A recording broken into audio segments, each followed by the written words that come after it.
මං එද්දි ට්‍රක් එකක් කැඩිලා තිබ්බා. දැන් මං මේක පහු කරගෙනත් කිලෝමීටර් මම හිතන්නේ ආවා 10කට වැඩිය. බලන්නකෝ ඉස්සරහට තියෙන ට්‍රැෆික් එක කොහොමද කියලා අනිත් පැත්තේ.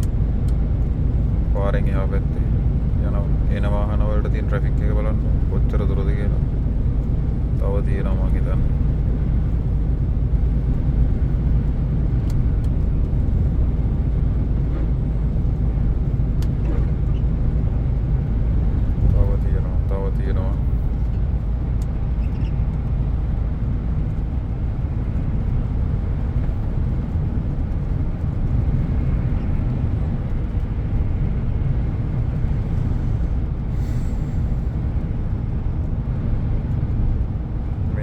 ජර්මනි අටේ පාරේ පල්ලම් බහින කට්ටියට ඉතින් අද මම හිතන්නේ ටැකෝ ටයිම් එකේ විදිහ ඔක්කොම වයලට් තමයි.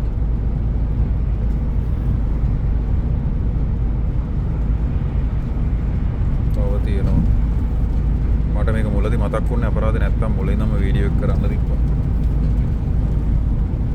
මං හිතුවේ නෑ මෙච්චර දුරට ඇති කියලා. තව තියෙනවා දිගටම ට්‍රැෆික් එක. බාන්න ට්‍රක් කීයක් තියෙනවද කියලා පොලි මේ ඔක්කොම ට්‍රක් තියෙන ඔය මේ වම් පැත්තට කෙරවලටම වෙන්න තියෙන ට්‍රක් ඊට පස්සේ මැද ලේන් එකේ ට්‍රක් ලේන් තුනක් තියෙනවනේ ගොඩක් ලේන් දෙකකම ට්‍රක් තියෙන්නේ ඊට පස්සේ මේ සෑල්ලු වාහන වලට තමයි මේ පළවෙනිම ලේන් එක ඉතුරු කරලා තියෙන්නේ මාර ට්‍රැෆික් එකක් තියෙනවා තව තියෙනවා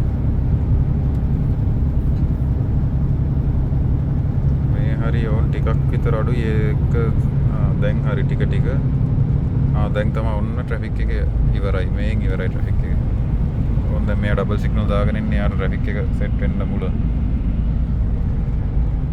ආරය ඇත් තියාගෙනම දාගෙන යන ඔන්න ට්‍රැෆික් එක පටන් ගන්න යනවා